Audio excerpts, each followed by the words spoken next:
opportunity to come here and share my views. तो मैं आज आपके बीच मैं प्राथमिक विद्यालय ठिठौरा की इंचार्ज प्रधानाध्यापक हूँ और मैं आज आपके सामने प्रेरक प्रसंग रखने जा रही हूँ जो हम ही आपसे जुड़ा हुआ है और आप ही बताएंगे कि किस तरह से वो हम लोगों से जुड़ा हुआ है।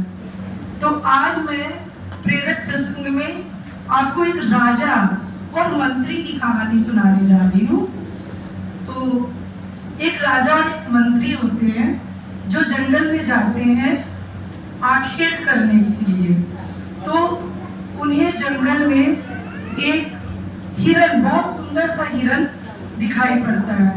तो वो अपने मंत्री से कहते हैं ये कितना सुंदर हिरन है, क्यों ना हम इसका आज शिकार करते हैं।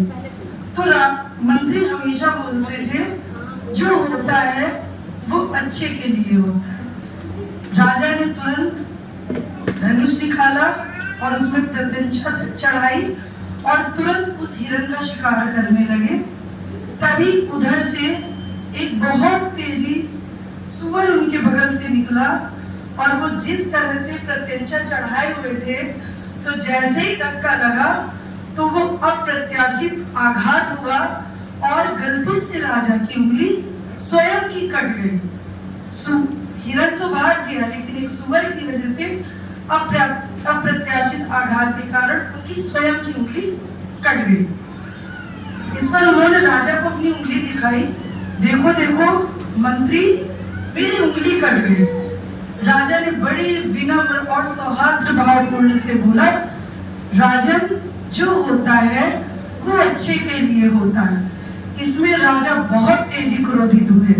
अरे तुम मेरे मंत्री हो और मेरी उंगली कटने पर इससे रक्त प्रवाह हो रहा है और तुम बोलते हो जो होता है अच्छे के लिए होता है। चलो मेरे राज्य से तुम निष्कासित हो जाओ और आज से तुम्हारा मेरा साथ खत्म हुआ।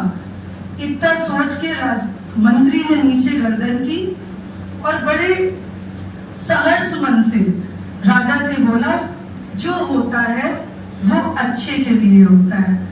ये कह के वहां से मंत्री चले गए और थोड़ी ही दूर राजा बढ़े ही थे कि अचानक एक कबीला आया, जो कबीले गांव में होते हैं। उन्होंने राजा को अकेला देखा कि अरे ये राजा तो इतने जेवर पहने एकदम अकेले, उनका मंत्री भी नहीं। तो उन लोगों ने, कबीले वाले लोगों ने राजा को तुरंत घेर लिया और उनको तुरंत बलि के लिए ले गए कि आज तो बलि इस आदमी की होगी और आज हमारा पेट अच्छे से भरेगा। लेकिन वो जैसे ही राजा को बलि के लिए ले गए तो अचानक से कबीले वालों की नजर उनकी उंगली पर पड़ गई और देखा कि इस राजा की उंगली तो पहले से ही कटी हुई है। तो उनके यहाँ का एक नियम था कि किसी का अगर अंग भंग है तो उसकी बलि नहीं ली जाती थी। और जैसे ही उन्होंने राजा की उंगली कटी देखी तो उनके जो कबीले के सरदार थे उन्होंने बोला, नहीं, ये हमारे नियम विरुद्ध है और हम इनकी बलि नहीं ले सकते हैं, तो कृपया आप इन्हें जहां से लाए हैं वहीं पर छोड़ दें।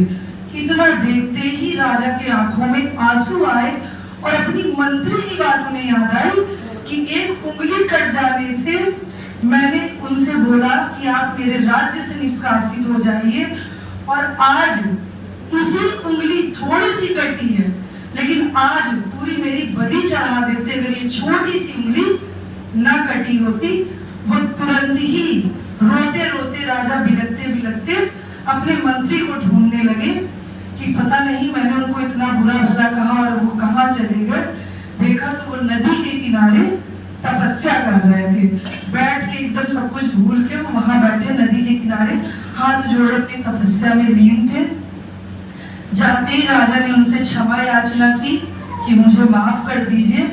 आज आपने जो एक शब्द कहा कि जो होता है वो अच्छे के लिए होता है, और आज अब एक उंगली की कटने की वजह से मैं मृत्यु को जा रहा था, मुझे जीवन दान मिला, वो भी आपकी मुझे वो बात याद आई कि जो होता अच्छे के लिए होता। तो मंत्री ने बहुत विनम्र होकर बोला कि राजन, आप मुझसे क्षमा याचना क्यों करते हैं? जो होता है अच्छे के लिए होता है।